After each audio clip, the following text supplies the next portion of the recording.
সরজুবালা দেবী লিখছেন, আজ প্রাতে 7টায় গৌরীমার আশ্রমে গিয়েছিলেন। তিনি প্রসাদ পাবার নিমন্ত্রণ করেছিলেন। ইচ্ছা ছিল ওখান হতে সকাল সকাল শ্রী শ্রী মায়ের নিকট যাব, কিন্তু সুযোগ হয়ে উঠল না। ঠাকুরের ভোগ ও ভক্ত সেবা সাঙ্গ হতে প্রায় 2টো বেজে গেল। 4টার সময় গৌরীমাকে নিয়ে মায়ের কাছে গেলুম।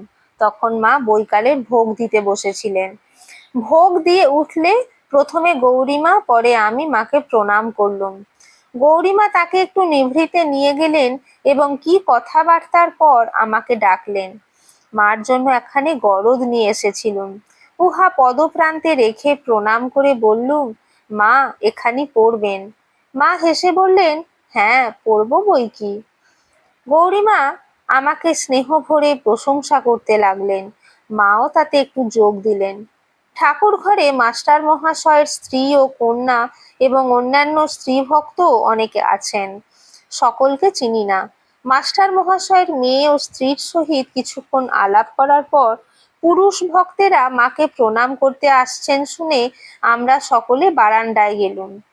একটি ভক্ত কতগুলো প্রস্ফুটিত গোলাপ, জবা, একছড়া সুন্দর জুঁই ফুলের গোড়ে এবং ফল মিষ্টি এনেছিলেন।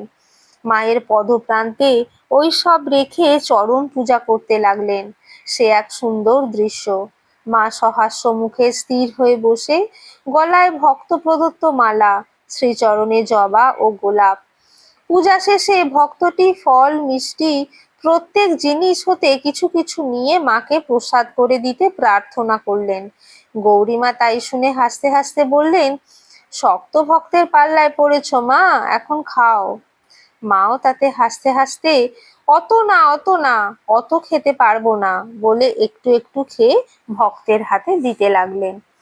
ভক্তটি প্রত্যেক দ্রব্য মাথায় ঠেকিয়ে নিয়ে অনির্বচনীয় আনন্দে উল্লসিত হয়ে প্রণাম করে বিদায় নিলেন। মা তখন নিজের গলার ফুলের মালাটি গৌরীমার গলায় পরিয়ে দিলেন। পদে নিবেদিত ফুলগুলি ভক্তেরাই নিয়ে গিয়েছিলেন। ভূদেব রথ তৈরি করেছে, ঠাকুর রথে উঠবেন, সেই আয়োজন হচ্ছিল।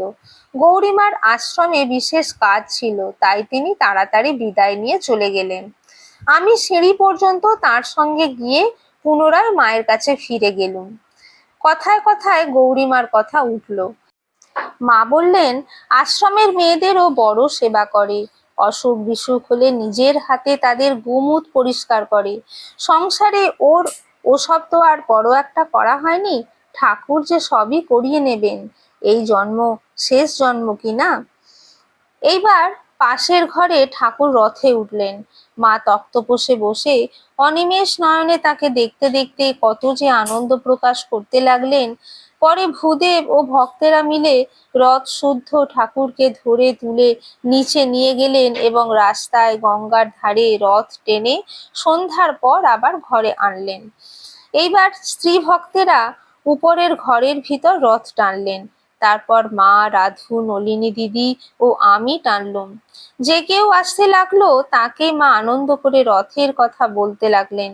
ভক্ত মহিলারা প্রসাদ নিয়ে একে একে চলে গেলেন। পরে রাত্রির ভোগ আরতি হতে মা নিজেই একখানি থালায় করে প্রসাদ এনে আমাকে দিলেন। সেদিন বাসায় ফিরতে রাত প্রায় 11:30 হয়ে গিয়েছিল।